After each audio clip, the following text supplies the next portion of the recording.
Sakto guys, kasi ngayon yung start ng challenge na gagawin ko, na yung challenge ni Cassie Ho about abs.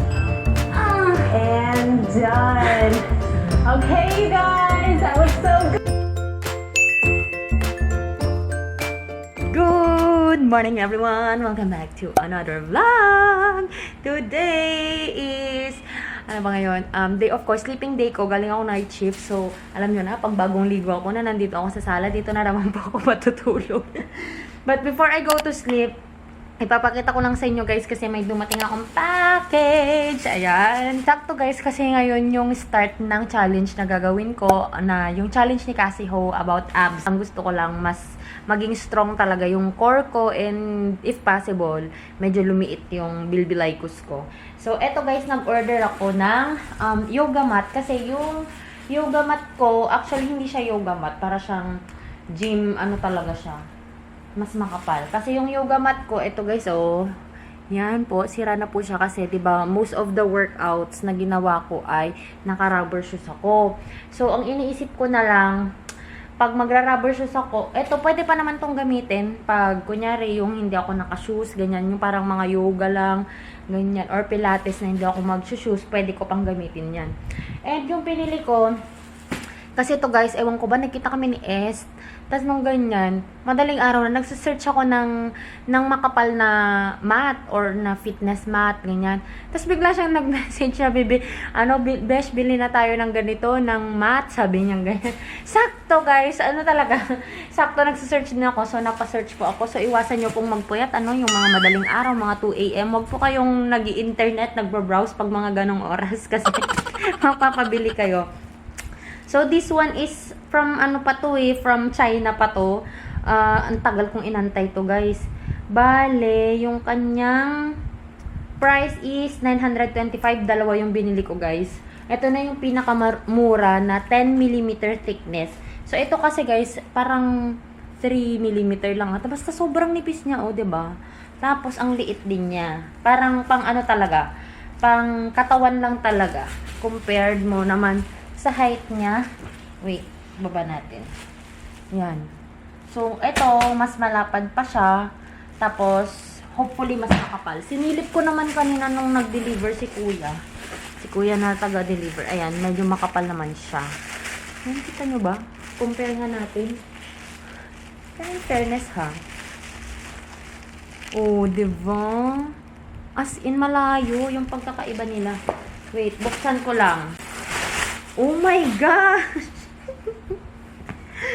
Wait lang po, Alright. So, eto siya. Ala! Ay, beshi! Hindi ito na yung mat mo. Ayan. Hala ka! Wait lang, hindi ko siya mapakita sa inyo, guys. Pero ang ganda! Ayan siya, guys. So, halos kasize niya yung single bed. Mas maiksi lang siya ng konti sa single bed. Ayan. Sa like niya. Tapos napaka-soft. Napaka-bouncy. Ala, grabe. Tanggalin ko nga yung isang paa ko. Wait. Yan, ganda. Naku, ang ganda. Ang ganda. Ginaganahan ako mag-workout. Guys, feeling ko sulit na yung pagkabili namin dito kasi wala pang 500 pesos. Tinignan ko kasi sa Lazada, more than 1,000 yung mga ganito na size. Tapos, eto, wala pang 500. Tapos maganda siya, in fairness naman sa kanya. Ayun. Tawagan ko na si Est. Na-excite na akong gamitin yung mat, guys. Kasi napaka-sturdy niya. Hindi siya gumagalaw kahit yung pa-reverse crunch yung ginagawa ko, ganyan. Tinasting ko siya. Hindi siya gumagalaw.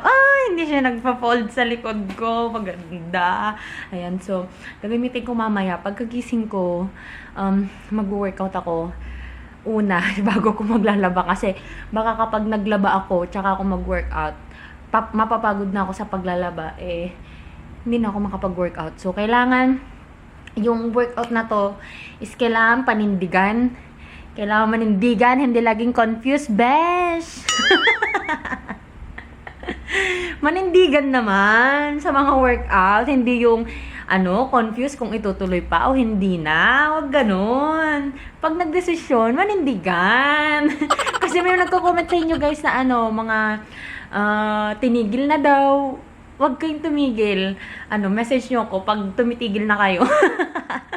Kasi, ako, gusto ko rin na hindi na ituloy. Lalo na yung Chloe Ting. Ayoko nang ituloy kung minsan yung mga challenge. Kaso guys, na-vlog ko na na-start ko na. Parang nahihiya ako sa inyo na hindi ko siya ituloy. Kasi, nagdesisyon na ako papanindigan ko na, kaya yon. Kaya maganda kung pag-start nyo pa lang, mag-post na kayo sa social media kasi nakakahiyang hindi ituloy kapag alam na ng ibang tao. So, yun lang yung tip ko. So, matutulog na ako guys para pag-gising ko, makapag-workout na. Hey guys! So, hindi pa po ako nagsisimula. Pawis na ako guys. Ang init! So, gagawin ko ngayon guys is yung tinatawag po na, hindi ko na alam. Wait lang. Eto. 7-day ab challenge ni Cassie Ho or ni Vloggy Lattes dun sa YouTube. And meron siyang pinost guys sa kanyang Instagram and on her calendar sa kanyang website. Ayan. Ganito yung itsura niya. So, ilalink ko na lang in the description box yung IG niya kung gusto nyong kunin. At saka yung link ng video. Bale, 2 video lang yung gagawin guys. Yung first 3 days is isang video lang na 24 minutes. And then, yung day 4 hanggang day 7, may additional na 10 minutes. So, meron siyang mga dito guys, instruction dito na dapat during this challenge, dapat more water yung intake.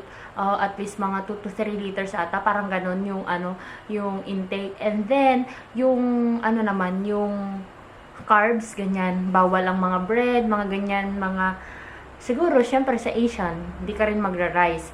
Kasi sabi nga niya, hindi lang dapat daw workout yung ginagawa mo para maging effective siya. Kailangan sabayan mo din siya nung proper diet. So, more on vegetable and fruits ang gusto niya na carbs mo. Hindi yung mga bread, mga cereals, mga ganyan. Hindi yon. So, vegetable and fruits talaga. Di ba, may mga vegetable and fruits naman ako sa ref. So, sabi ko nga, papanindigan natin to guys. Pinanood ko na actually yung video. Medyo, feeling ko kakayanin ko naman kasi yung iba dun, yung ibang steps niya is, ibang routine is already yung kay Chloe Ting, yung iba din. At saka, ang gusto ko din, meron siyang mga modification wherein kapag beginner ka, meron mga pwedeng gawin. Actually, yung hip dip plank ba yun?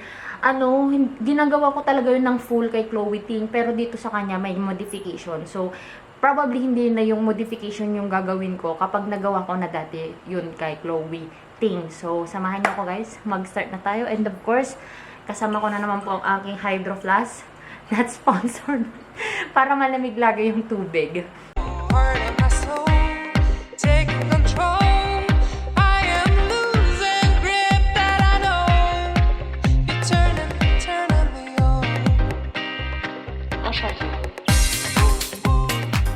Hey guys, so round 2 na. Parang same lang din naman siya ng workout kasi uulitin to ng 3 times for the fat loss and toning.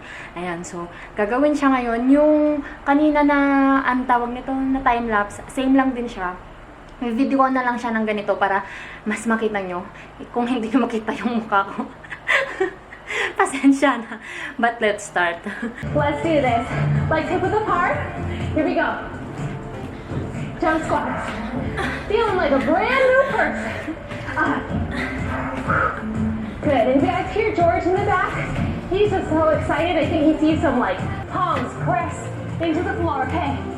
Remember, you have a modification option if you need it. Here we go. Tap. Tap. Okay. And remember, you can go on the knees like this. Your choice. All right. Tap. Tap. Grab some water if you need it. You got 15 seconds, which goes by really fast. Here we go. Out. Out.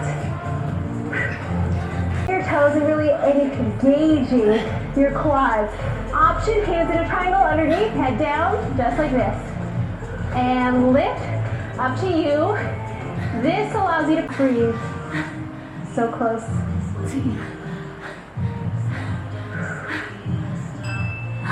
And done. Okay, you guys, that was so good. Go ahead and grab a drink of water. Oh, man. Mine is flavored with strawberry and lemon today. Ang hirap guys. Kala nyo ang dali lang kasi pag naka-timelapse, ano, mahirap siya. In fairness, ang sakit. Tapos itong nabili ko na mat, kaya napapansin nyo kapag nagpa-plank jacks, ganun, nandun ako sa floor yung paa ko. Kasi, naggumagalaw siya, oh. Nai-stretch kasi siya. Stretchable kasi to kaya hindi siya safe. Baka ma-aksidente ako. Kaya, kapag nagpa-plank jacks ako, dito yung kamay ko. Tapos, nandun yung paa ko. Last round na, pero inom lang ako for the last round. Take control. I am losing grip that I know. Turning the wall.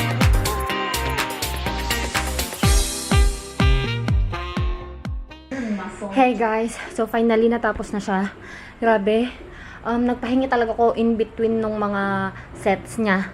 Kasi hindi ko talaga kaya na tuloy-tuloyin siya. Grabe. Feeling ko mas effective to.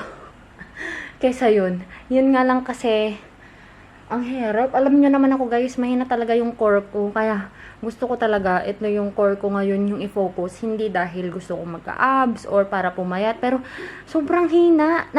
Na-realize ko lang talaga nito nung nag-glow eating challenge ako na ang hina ng core ko. Hindi talaga ako makatagal sa mga core exercise. So, kasi guys, kung weak ang core, mas weak ang katawan. So, yan.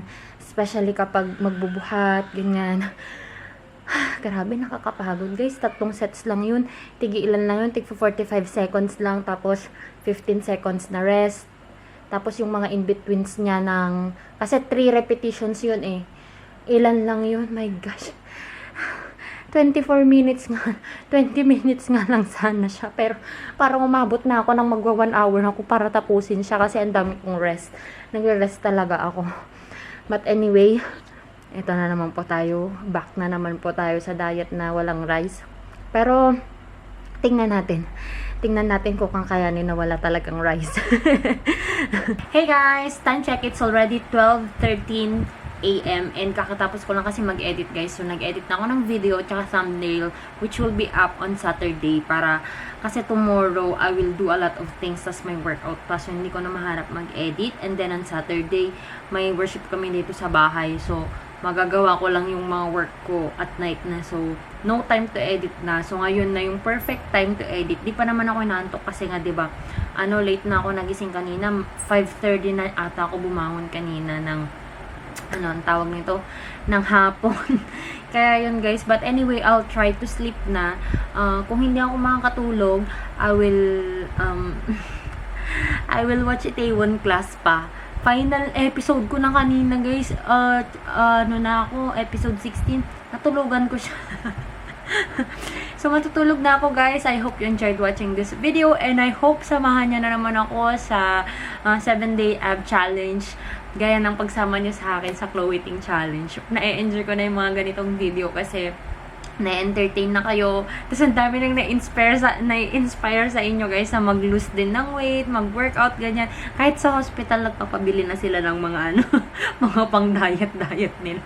Madami na nagda-diet.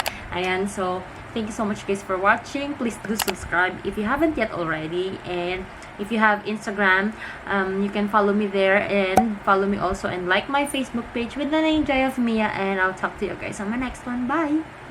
Ito na guys yung aking food. Buti na lang hindi ako nakapagsalit ng rice or else magra-rice na naman ako. But anyway, heavy naman to. Madaming kalabasa. Tapos may meat pa, may chicken. Kaya mabubusog ko dito for sure. Walang anghang eh. Meron. Meron. Kinagat nila Maxi yung kambing ng kapitbahay. As in, hinihina ko siya. Guys, nadapa na ako. Tapos hinila na rin ako ni Maxi. Ganun siya kalakas talaga. Kasi more than 50 kilos na si Maxi eh.